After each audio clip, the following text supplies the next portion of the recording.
Hi ಎಲ್ರಿಗೂ ನಮಸ್ಕಾರ. Welcome to Manjulamma recipes. ಇವತ್ತು ಒಂದು ಸಿಂಪಲ್ಲಾಗಿ ಆಂಧ್ರ ಸ್ಟೈಲ್ನಲ್ಲಿ ಟೊಮೊಟೊ ದಾಲ್ ಪಪ್ನ ಹೇಗೆ ಮಾಡೋದು ಅಂತ ತಿಳಿಸ್ಕೊಡ್ತಾ ಇದ್ದೀನಿ. ಪರ್ಫೆಕ್ಟಾಗಿ ಆಂಧ್ರದಲ್ಲಿ ಯಾವ ರೀತಿಯಾಗಿ ಮಾಡ್ತಾರೋ ಅದೇ ರೀತಿಯಲ್ಲಿ ನಾನು ನಿಮಗೆ ಮಾಡೋದನ್ನು ತೋರಿಸ್ತಾ ಇದ್ದೀನಿ. ಕೇವಲ 15 ನಿಮಿಷಗಳಲ್ಲಿ ಈ ರೆಸಿಪಿ ರೆಡಿ ಆಗುತ್ತೆ. ಬಿಸಿ ಬಿಸಿ ಅನ್ನದ ಜೊತೆಗೆ ಸೂಪರ್ ಕಾಂಬಿನೇಷನ್ ಅಂತಲೇ ಹೇಳ್ಬೋದು. ಹಾಗಿದ್ರೆ ತಡ ಮಾಡೋದು ಬೇಡ, ಈಗ ಹೇಗೆ ಮಾಡೋದು ಅಂತ ನೋಡೋಣ ಬನ್ನಿ. ಮೊದಲಿಗೆ ನಾನಿಲ್ಲಿ 1 ಕಪ್ ತೊಗರಿಬೇಳೆ ತೊಗೊಂಡಿದ್ದೀನಿ. ಹಾಗೆ ಒಂದು 1/4 ಕಪ್ಪಷ್ಟು ಉದ್ದಿನ ಬೇಳೆನ ತೊಗೊಂಡಿದ್ದೀನಿ. ಚೆನ್ನಾಗಿ ಒಂದು 2-3 ಸರಿ ತೊಳೆದು ಇಟ್ಕೊಳ್ತಾ ಇದ್ದೀನಿ.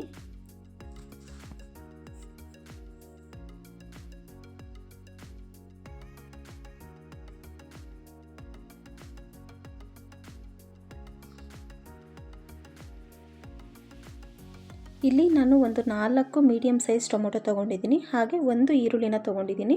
ಖಾರಕ್ಕೆ ಒಂದು 5-6 ಹಸಿರು ಮೆಣಸಿನ್ಕಾಯಿ ತೊಗೊಂಡಿದ್ದೀನಿ. ಇದನ್ನೆಲ್ಲ ಬೇಳೆ ಜೊತೆಗೆ ಸೇರಿಸ್ಕೊಂಡು ಒಂದು 3 ವಿಷಲ್ನ ಕೂಗಿಸ್ಕೊತೀನಿ.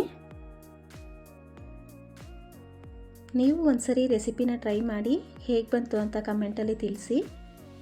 ನಾನೀಗ ಇದಕ್ಕೆ ಒಂದು 1/4 ಟೇಬಲ್ ಸ್ಪೂನಷ್ಟು ಅರಿಶಿನ ಪೌಡ್ರು ಸೇರಿಸ್ಕೊತಾ ಇದ್ದೀನಿ.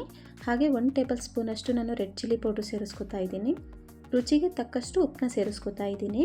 ನಾನು ಇಲ್ಲಿ 1/4 ಕಪ್ಪಷ್ಟು ಬೇಳೆ ತಗೊಂಡಿದ್ದೆ. 4 ಕಪ್ಪಷ್ಟು ನೀರನ್ನ ಸೇರಿಸ್ಕೊತಾ ಇದ್ದೀನಿ.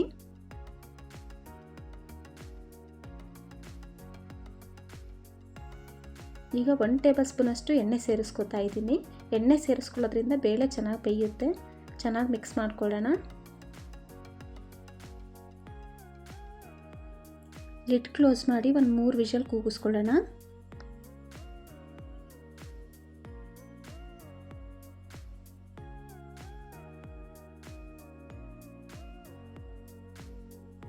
ಮೂರು ವಿಷಲ್ ಆಗಿದೆ. ಲಿಡ್ ಓಪನ್ ಮಾಡ್ತಾ ಇದ್ದೀನಿ.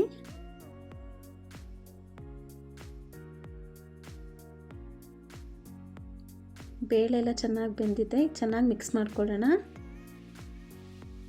ಟೊಮೆಟೊ ಪಪ್ಪು ಸ್ವಲ್ಪ ಗಟ್ಟಿನೇ ಇರಬೇಕು, ಜಾಸ್ತಿ ನೀರು ಸೇರಿಸಬಾರ್ದು. ತೆಳುವಾದರೆ ಅದು ಚೆನ್ನಾಗಿ ಆಗಲ್ಲ. ಈಗ ಒಂದು ಒಗ್ಗರಣೆ ರೆಡಿ ಮಾಡ್ಕೊಳ್ಳೋಣ. ಸ್ಟವ್ ಮೇಲೆ ಒಂದು ಬಾಣಲಿ ಇಡ್ತಾ ಇದ್ದೀನಿ. ಬಾಣಲಿ ಬಿಸಿ ಆದಮೇಲೆ ಒಂದು 2 ಸ್ಪೂನಷ್ಟು ಇಲ್ಲಿ ಅಡುಗೆ ಎಣ್ಣೆ ಸೇರಿಸ್ಕೊತಾ ಇದ್ದೀನಿ.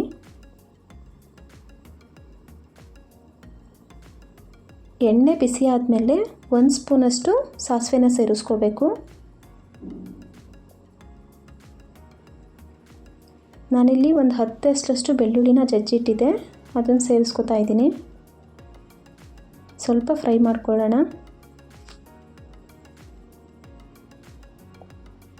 ಈಗ ಇದಕ್ಕೆ 1 ಸ್ಪೂನಷ್ಟು ಜೀರಿಗೆ ಸೇರಿಸ್ತಾ ಇದ್ದೀನಿ.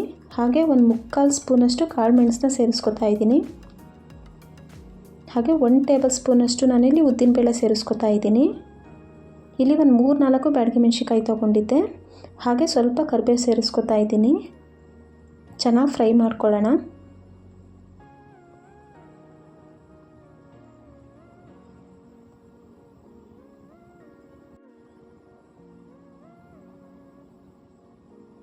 ಚೆನ್ನಾಗಿ ಫ್ರೈ ಆಗಿದೆ.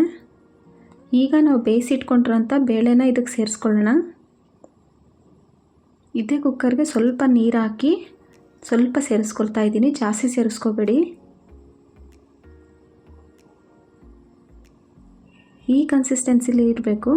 ಜಾಸ್ತಿ ನೀರು ಸೇರಿಸ್ಕೊಂಡ್ರೆ ಆಮೇಲೆ ತೆಳುವಾಗಿಬಿಡುತ್ತೆ.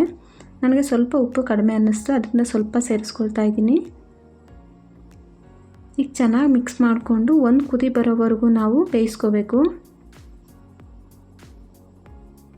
ಕುದಿ ಬರ್ತಾಯಿದೆ. ಈಗ ಹೆಚ್ಚಿಟ್ಕೊಂಡ್ರೆ ಕೊತ್ತಂಬರಿ ಸೊಪ್ಪು ಸೇರಿಸ್ತಾ ಇದ್ದೀನಿ.